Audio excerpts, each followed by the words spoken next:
All right, Shalom. First and foremost, I'd like to give all praises and glory and honor to Yahweh Bashem, Yahweh Shai, Hashem Kakadash, and the head of the Father, the true name is Yahweh, and his unbegotten Son, Hashem, and the name of Mashiach Abshai. Those are the true names in the ancient Paleo Hebrew, the Lashon Kadash tongue. And I say Barak Adam to the elders and apostles, or and I say Shalom. And this is a news article that I want to bring out. As we've been seeing, the rising tensions are heating up between Iran and Israel, and you've been having the pro-Iranian groups are in solidarity with Iran, and that comes, the main tensions are heating up between Iran and Israel, and if I believe there was a statement that they made, they saying that if the United States get involved in it, they're gonna have to they're gonna use attacks against those military bases of U.S. Army soldiers stationed over in Iraq and Syria. That's only if the United States get involved in the war and they attack Iran.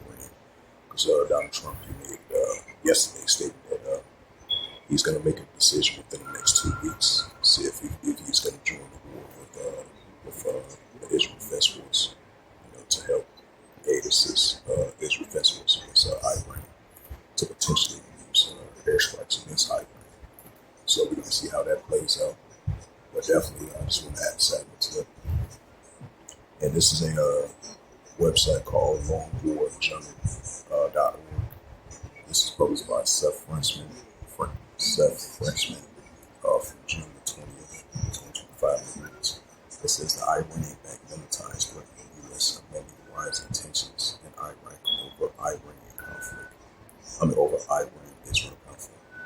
It says on June the 13th, the Iranian-backed Hezbollah military in Iraq has threatened to target U.S. interests in the Middle East if the U.S. intervenes in the Israel-Iran conflict, according to the several regional Arabic reports. The news Arab reports on June 15th that the Iranian group has also called for the closure of the U.S. embassy in Baghdad, which comes at the state of anticipation of fears prevail in Iraq that the country could drag into a war. The CNN Arabic noted that Katabel, if I pronounce his name, if I pronounce that right, it says Hezbollah Commander Abdul Al-Asakowski made the group. It says Hezbollah and its commanders have been sanctions by the U.S. Treasury Department of the group. It is one of a number of powerful Iranian-backed militias in Iraq that are also part of the popular mobilization forces of the EMF. This is the officials state military organizations, and that the overstandability reports to Iraq's Prime Minister Akram al-Kabathi, the leader of the Al-Qaeda, Hezbollah, and al-Mujahideen, another pro-Iranian military. This is part of the PMF, also issued a statement threatening the U.S. Karabakh made a threat in reference to the reports that the U.S. might attempts to kill Iran's supreme leader, Ayatollah Khamenei. At this point, not a single soldier or diplomat of yours will be safe.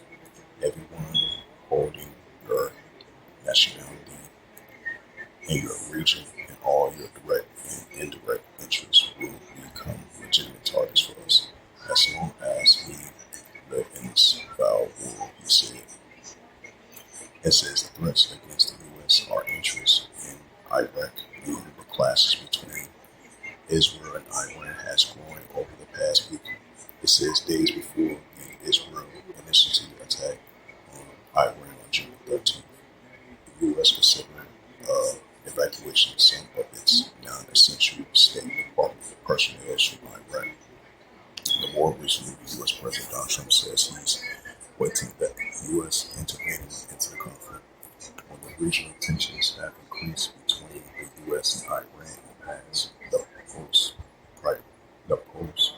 pro-Iranian Iraqi militias has targeted U.S. forces and institutions. For an example, in the late 2019 and early 2020, the pro-Iranian militias sent protesters to the U.S. Embassy in Baghdad after months of military attacks on U.S. forces in Iran.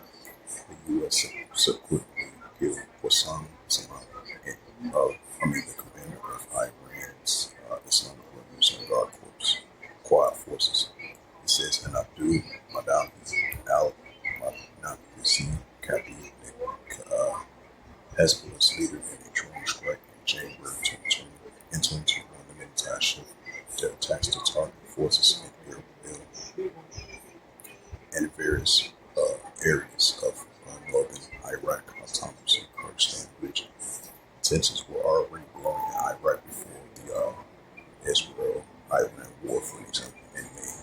The Kurdistan regional government, KRG, signed an unity deal in Washington that enters the federal government in Baghdad, which subsequently withheld salaries from the KRG when the Israel-Iran war broke out. Members of the Iraq's PNF were quick to rally in support of Iran's beginning to issue warnings against the U.S.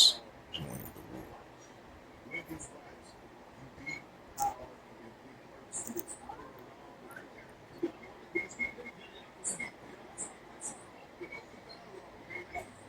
It's the book of Mark, St. Mark, Matthew, I meant to say.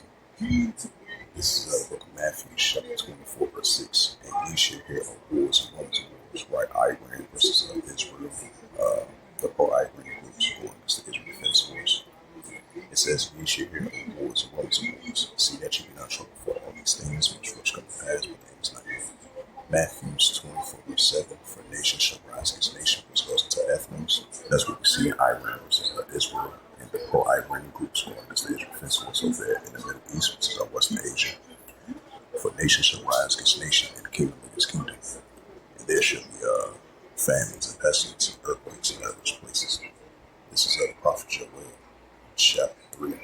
In verse 9, it says, proclaim ye this among the Gentiles, which are the arms of other nations. Prepare war, wake up the mighty man, that all the men of war draw near, let them come up.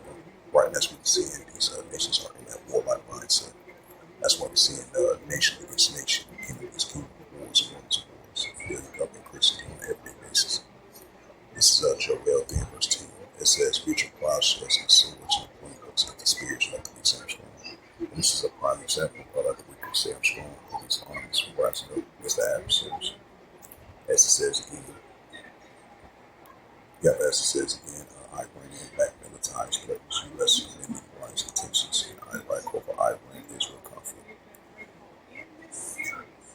Joel 3, verse 10, beat your plowshares and swords and bronze, and let the weak say I'm strong, right, let the weak say I'm strong. So that for this news article was edifying of the wise intentions that we see between Iran and Israel. And now that Donald Trump is going to make his decision in the next 2 weeks if he's going to intervene in the war between Iran and Israel to potentially distract Iran with certain targets that they supposedly want to target, and those nuclear facilities. That's only if Donald Trump and the Trump administration, when they make their decision in the next 2 weeks, if they want to intervene in the Iran-Israel situation to team up with Israel to go against the pro-Iranian groups in Iran. And if they do get involved, you have the pro-Iranian-backed groups over in Iraq and Syria, so they're gonna target the United States military bases over in Iraq and Syria if they get involved in it. As it says again, Iranian-backed militarized threat U.S. and India rise tensions in Iraq over Iran-Israel conflict. So we're definitely seeing these wars and rumors of wars definitely heating up, and these tensions are definitely heating up between these nations. This is the only building up to the Third World War, and this will be seen since I mentioned that, bring that out as well too. This is the book of Revelation, 11 verse 14. It says, the second will pass, behold, the third will come quickly. Right, so the second will pass, behold, the third will come quickly. consequences of World War III. That's what we're saying.